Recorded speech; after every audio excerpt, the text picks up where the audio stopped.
Welcome to GED Examination Center, where your success is our priority. What is a comma? While a period ends a sentence, a comma indicates a smaller break.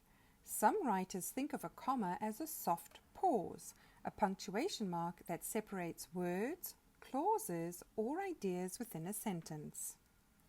Comma with subjects and verbs.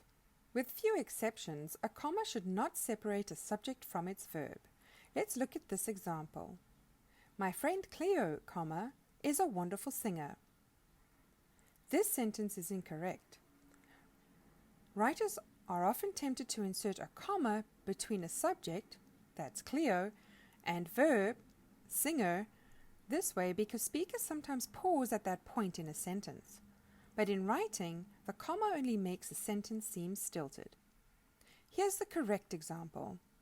My friend Cleo is a wonderful singer, without a comma.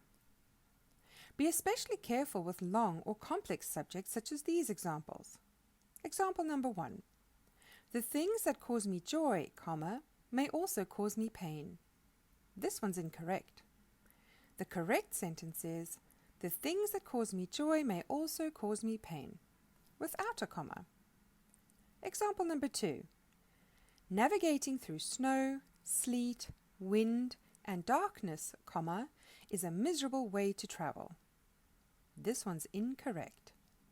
The correct way to write the sentence is, navigating through snow, sleet, wind, and darkness is a miserable way to travel. There's no comma after darkness.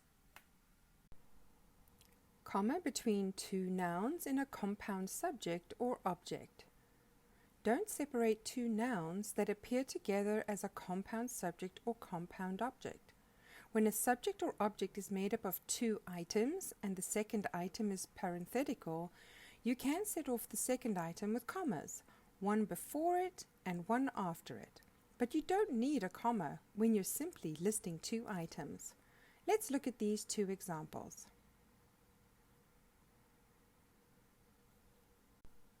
Comma between two verbs in a compound predicate. You get a compound predicate when the subject of a sentence is doing more than one thing. In a compound predicate that contains two verbs, don't separate them with a comma. Look at these two examples.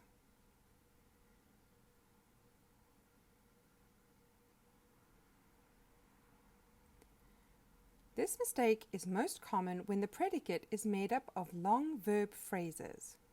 Look at these two.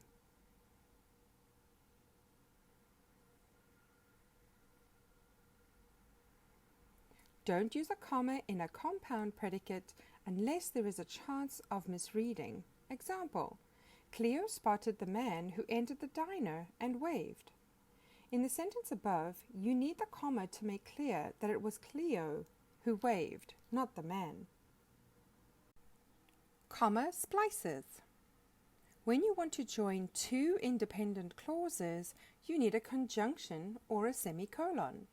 A comma alone isn't strong enough to join them. This kind of mistake is called a comma splice. Take a look at this. We were out of milk, comma, I went to the store. You can fix a comma splice by adding a conjunction or changing the comma to a semicolon. These are the correct ways. We were out of milk, comma, so I went to the store. We were out of milk, semicolon, I went to the store. Or you can simply write the two independent clauses as separate sentences. Take a look here. We were out of milk, period. I went to the store, period.